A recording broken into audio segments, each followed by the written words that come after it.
Okay, well, we're back in my office. You are here with me. We're at Berkeley. This is the second of our kind of experimental attempts to break through the sound barrier and actually do something different, which is a live feed here on Facebook. Here's what I plan to do. I'm going to read a little bit from this book, my book, Saving Capitalism for the Many, Not the Few.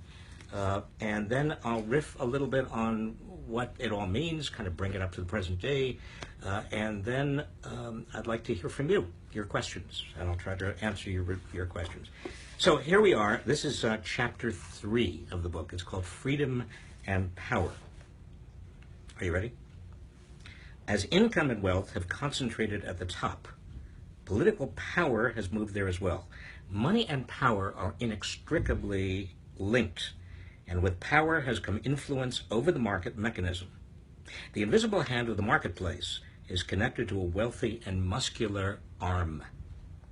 It's perhaps no accident that those who argue most vehemently on behalf of an immutable and rational free market and against government intrusion are often the same people who exert disproportionate influence over the market mechanism. They champion free enterprise and they equate the free market with liberty while quietly altering the rules of the game to their own advantage. They extol freedom without acknowledging the growing imbalance of power in our society that's eroding the freedoms of most people. Now, the best example of all of this is the court's reasoning, the Supreme Court's reasoning in Citizens United, because the Supreme Court said corporations are people. The court before that had said in a case called Buckley against Vallejo years before that money is the equivalent of speech. So you put those together. Corporations are people, money is speech, and the court basically assumes that it can define freedom without reference to power. The problem of doing that is that when you give corporations the power to spend unlimited amounts of money, you give them First Amendment rights. You are essentially squelching, you are making it almost impossible for the rest of us, average people, to be heard. You are in effect taking away our First Amendment freedoms by giving corporations First Amendment freedoms. In other words, talking about freedom without considering the imbalance of power in our society, the increasing imbalance of power, makes a mockery of the idea of freedom. It's the same with free enterprise, with free markets. I mean, you talk about free market, but in effect, without talking about who is creating the market, who is influencing how the market is organized, you have a free market that is essentially a joke in the sense that it's rigged. More and more economic power adhere to fewer and fewer major companies. Look at pharmaceuticals. Look at internet service. Look at airlines that has gone from 9 major airlines down to 4 major airlines. Look at almost every corner of today's market, and you see a fewer firms. They're able to, because there are a few of them, able to coordinate their prices, able to coordinate their strategies, and therefore gain even more market power and demand higher prices for consumers. That's why the market is rigged in a way that there are these hidden upward redistributions. We're paying more for pharmaceuticals than any other advanced country's citizens. We're paying more for internet service. We're paying more for airlines. We're paying more for food. When I was on my book tour, I asked my publisher if I could be sure to be sent to places where there were a lot of Republicans and Tea Partiers, red states, red cities. And I discovered a lot of people who call themselves conservative Republicans, but who were saying very similar things to what I hear people like Bernie Sanders say, in the sense that the market is not only rigged, but we have a system of crony capitalism. Market power is overwhelmingly demanding higher prices from most of us. Corporate welfare is robbing taxpayers. Many people who, again, call themselves conservative Republicans, they hate what happened to Wall Street, the Wall Street bailout. They feel like government isn't working because government is under the control of big money. And they are absolutely right. Now, to me, what that means is we need politicians like Bernie Sanders who are willing to stand up to the big money. But some of these people instead, if they are conservative Republicans, they are opting for what I have called authoritarian capitalism. And that is embodied in Donald Trump and Donald Trump's hatefulness.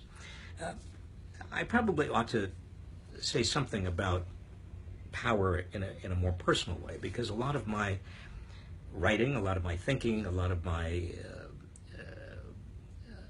work over the past 35, 40 years has been about a misallocation of power, an imbalance of power in our society.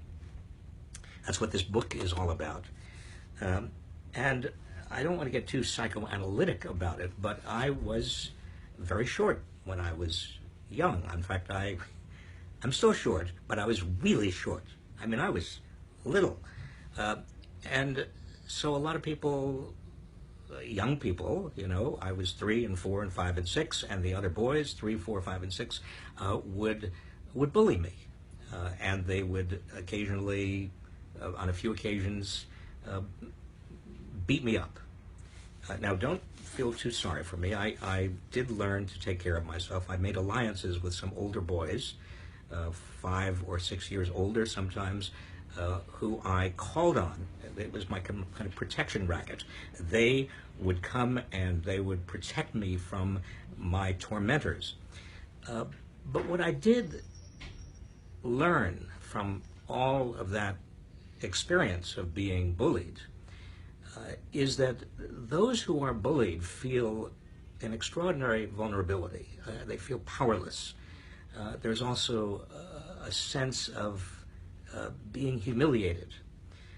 And as I travel around America today, and even as I traveled around Red America, promoting this book, I kept on coming across people who felt powerless, who felt that the economic system and the political system were no longer working for them. They were working against them. They felt vulnerable. I remember one person coming up to me. She said she was a Republican, but she also talked about having student debts that she was having a hard time repaying.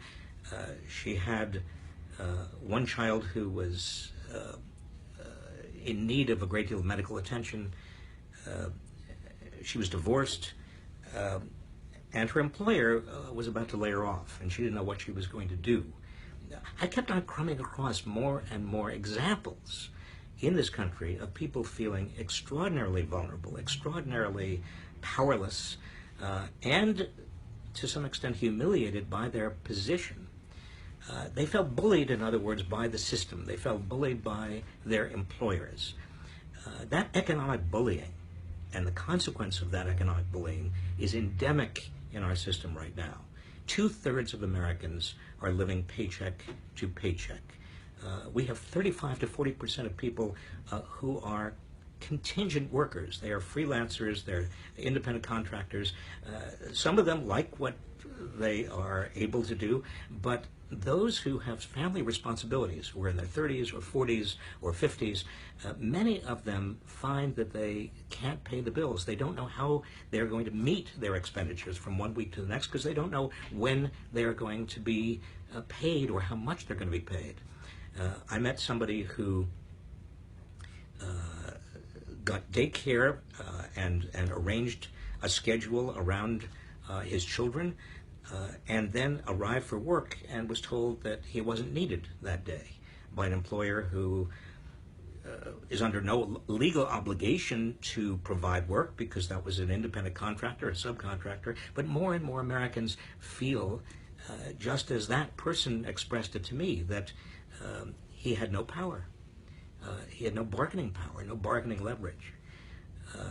That economic bullying translates directly, it seems to me, into politics. I mean, the reason that so many Americans are so susceptible to demagogues like Donald Trump, who say that they are going to be powerful and protect these people, is because they're looking for power. They're looking for somebody to protect them. They're looking, they feel like there's nobody to protect them. Donald Trump, basically his theme, the only thing he says, whether he lies, and he does lie, he uses facts and he uses lies, and he is indiscriminate, and it doesn't matter. He doesn't care what he says. What he is essentially projecting is his assumed strength. And that strength is the same kind of strength that right-wing demagogues have used throughout history to try to gather political power, while at the same time they are scapegoating others. And that's what Trump is doing. But you see, it all relates to this feeling that people have that they are being bullied, that they have no power, that they are vulnerable, and again, that very subtle sense of humiliation that they feel. This is dangerous. It's dangerous for an economy. It's dangerous for a political system. And occasionally when I've had the chance to talk to CEOs of big companies, and I have occasionally had that chance, and they at least seem not to be fazed by widening inequality and the stresses that so many people are under. I basically give them two arguments. Number one is the obvious economic argument. If the vast middle class and the poor don't have enough purchasing power because they're getting a smaller and smaller slice of the economic pie, then there's no way they're going to be able to turn around and buy the goods and services coming from American companies. What CEOs seem to forget is what Henry Ford, who was no great man in most respects, but in one respect he actually did something very innovative. In the early part of the 20th century, he raised the wages of his workers because he knew that they needed higher wages in order to buy Model T Fords. And American CEOs are beginning to understand that argument, that economic argument. But there's a second argument that I think that they need to understand, and that is they depend on a system, an economic and political system that is relatively stable, that people trust, in which there's a great deal of economic and political trust. But if it's unstable, if people are angry, if they're willing to vote for crackpots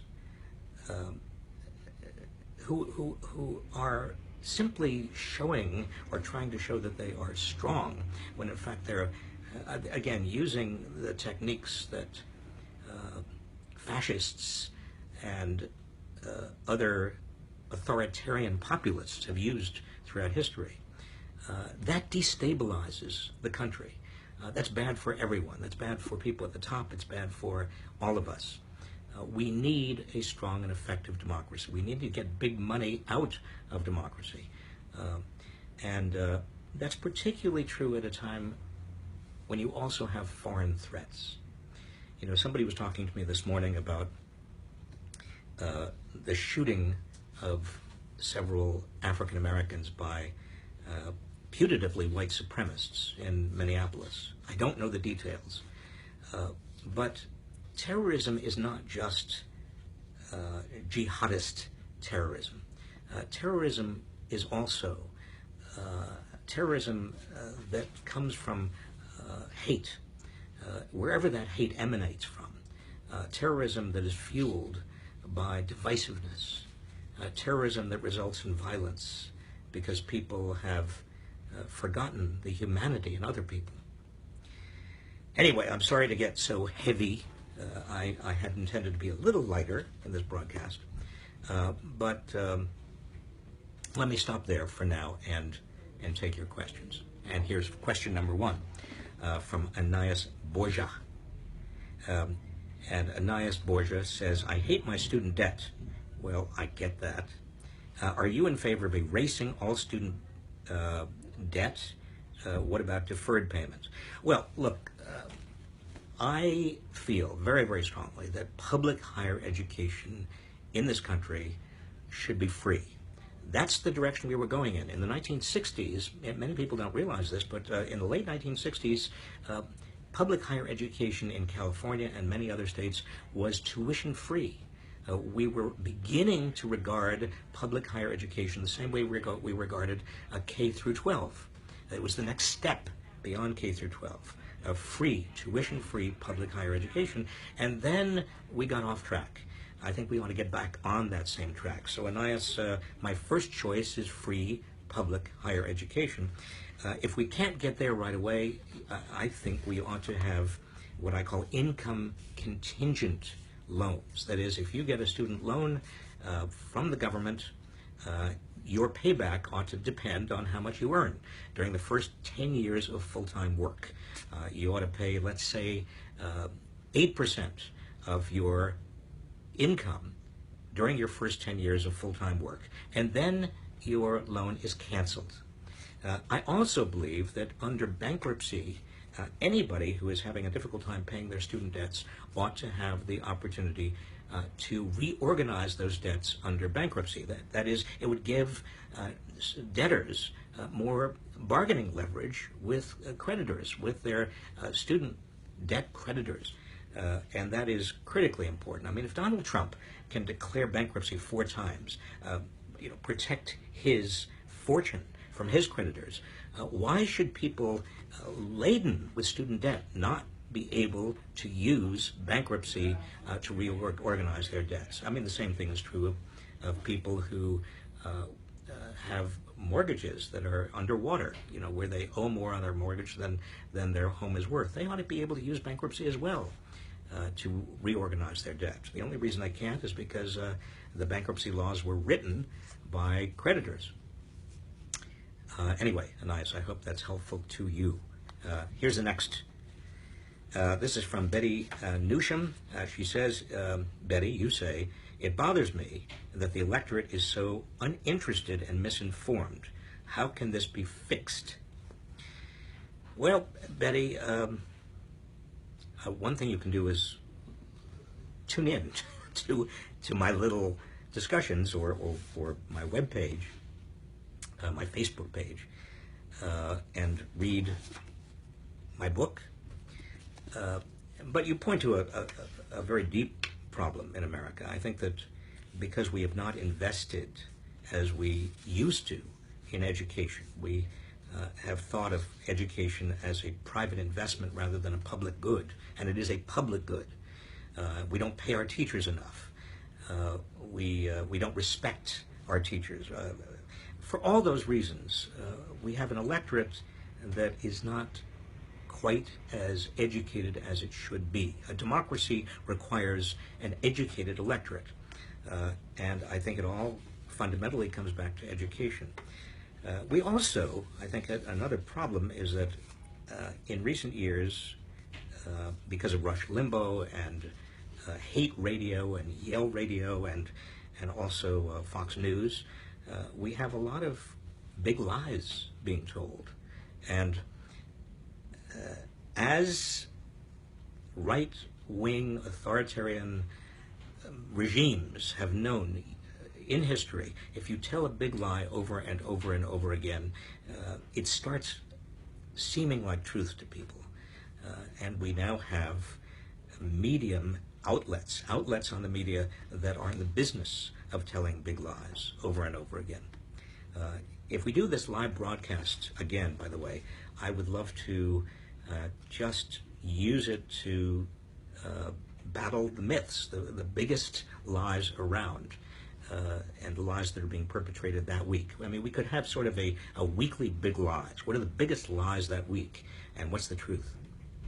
Anyway, next question. This is from Augusto Soler. And Augusto, you ask, what do you think is the underlying cause of why poor whites support the Republican Party in spite of its evident lack of regard for the poor? In other words, why are so many people voting against their interests? This is not just poor whites. It is mostly poor whites, middle-class whites, and working-class whites. But there are a lot of other people who are also voting Republican against their economic interests. I think part of it has to do with the use by Republicans of divide and conquer strategies. That is, they pit people against people. They split us by race, they split us by ethnicity, they split us by religion, they split us by religious versus secular, they split us by union versus non-union. In other words, they convince a lot of people that their enemies are not those who are rigging the market.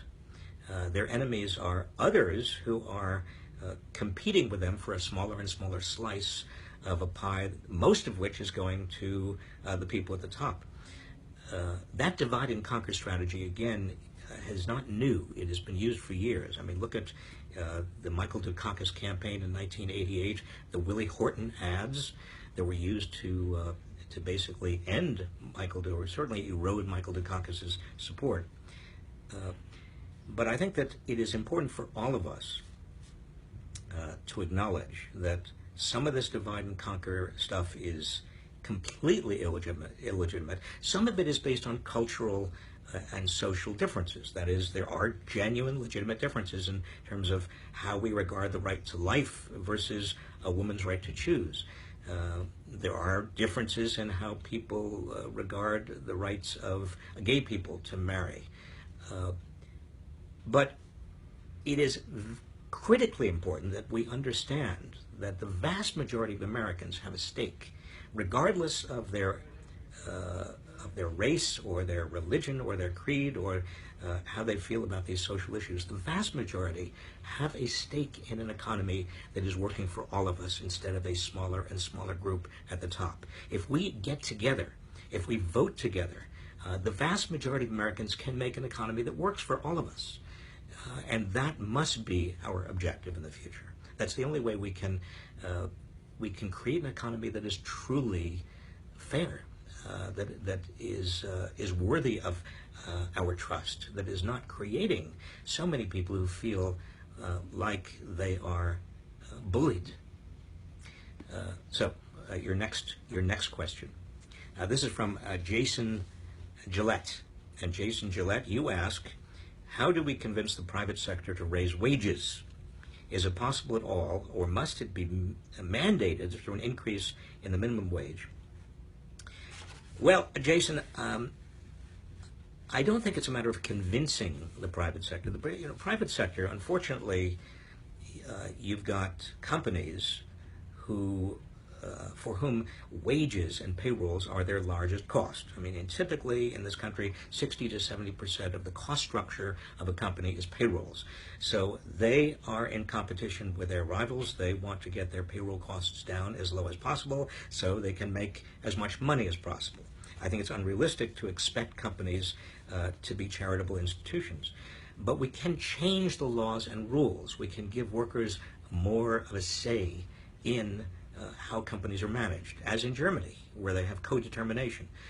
We can spread worker ownership, create more tax advantages for worker ownership, for cooperatives. We can actually reduce corporate taxes on companies that have a lower ratio between CEO pay and the pay of the median worker, and increase corporate taxes on companies that have a huge gap between their CEO pay and the pay of their average workers. This is something we have tried to do in California, came very close last year.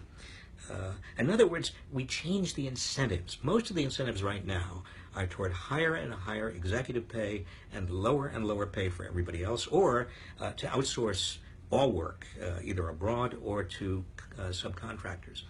You change the incentives by law. So every company has got to follow the same set of laws, the same set of standards and minimum standards, and no company is at a competitive disadvantage for being responsible. Your next question. We have about 3 more minutes, and I promised myself we would not do this for more than 3 minutes. Justin Terry asks, is it feasible to break up the media, or are we dependent on internet sources for information? Well, Justin, I don't think that the mainstream media have come in for a great deal of criticism from the left and even more criticism from the right. Now, it's true that the mainstream media, by virtue of it wanting to appeal to almost everybody, and by virtue of much of the mainstream media wanting to keep its commercial advertisers appeased, is not always the most reliable source, although it is much more reliable than a lot of the stuff you see on the internet. I mean, the internet has some very useful stuff, but it also, it's like, it's just a paranoid fantasy with regard to much that gets on the internet. Like, for example, Donald Trump's saying that he heard or he saw thousands of Arab Americans in New Jersey cheer when the Twin Towers went down. I mean, come on. Not only is that, can I use the word bullshit? I mean, just among us? All right, that's bullshit. And it's dangerous bullshit. And he didn't see anything. He got it probably off of some right-wing hate internet site. So we're not dependent on the internet for all sources of information, but I think it's very important, and it's incumbent on all of us to spend a lot of time finding sources of information that are unbiased, that are truly fair, that we can rely on, we can trust, and to spread the word to others about that. Again, our democracy requires it. Next question, and we have time for a few more. This is from Michael Eady. I think I'm pronouncing it correctly. And Michael, you write, the mainstream media, this is another media question, the mainstream media will eventually pick the top two candidates. What do I think? You mean, do I think that they will pick the top two candidates? Well, it's interesting. Michael, I had assumed, if you had asked me a year or a year and a half ago who the two top candidates would be, I would assume that the mainstream media and the establishment would pick Jeb Bush and Hillary Clinton. And I used to kind of assume that it would save money on old bumper stickers. I mean, we would all be Clinton and Bush. And I was surprised, frankly, that Bernie Sanders came along to challenge Hillary Clinton. I was surprised by the strength of the Sanders surge. And I've been unpleasantly surprised by the strength of Donald Trump's surge. So I think that the media don't and may not, and the establishment don't and may not actually determine who the nominees finally are. Any other questions? We have one more question. Now, this better be a good question. This is from Glenn Stolberg. Glenn, I haven't read your question yet, but I'm just saying this is our last question, so I want this to be a really good question. I don't want to put any pressure on you, Glenn. Okay, here's your question. Can you please answer how we can rebuild unions? Glenn, for one thing, we need a level playing field. I mean, what's happened is that the National Labor Relations Board, that is supposed to police against employers who are firing employees for trying to form a union or retaliating in other ways. The National Labor Relations Board has not been doing that. There are huge backlogs, not as bad as the backlogs were a couple of years ago, but still there are long backlogs. And then the worst that an employer can face if, after all of the litigation, after all of the NLRB decision-making, is the NLRB decides against the employer and rewards back pay to that employee who has been wrongfully discharged. That's not enough. We need to have strong laws with real penalties that have teeth in them, so an employer is deterred from basically abrogating employee rights. That's how you start building strong unions. The other thing we've got to do is have it so that employers cannot have the kind of time they have to intimidate employees who want to form a union. It ought to be, employees ought to have an up or down vote. I mean, all you do is you have, if a majority of employees want to form a union, that's it. Those employees at that workplace or in that company form a union. Right now, you have this long, involved process that works against workers because it means that, again, employers, back to my theme about power, employers have almost all the time they need to explicitly, implicitly, subtly or not so subtly intimidate employees. There was a report that came out just today in, I think it was Bloomberg Business Week, I read it, about how Walmart has been intimidating employees, following them, using private investigators against employees who might be trying to form a union, using all these tactics which ought to be illegal. Walmart is the largest employer in the United States. It should set an example for the rest of America. Instead, it is leading the way downward to the lowest common denominator. We need to have labor laws that level the playing field. Forming a union ought to be a right of everyone. Instead, and again, this is a good way of kind of closing the loop with regard to what I said initially, a half an hour ago.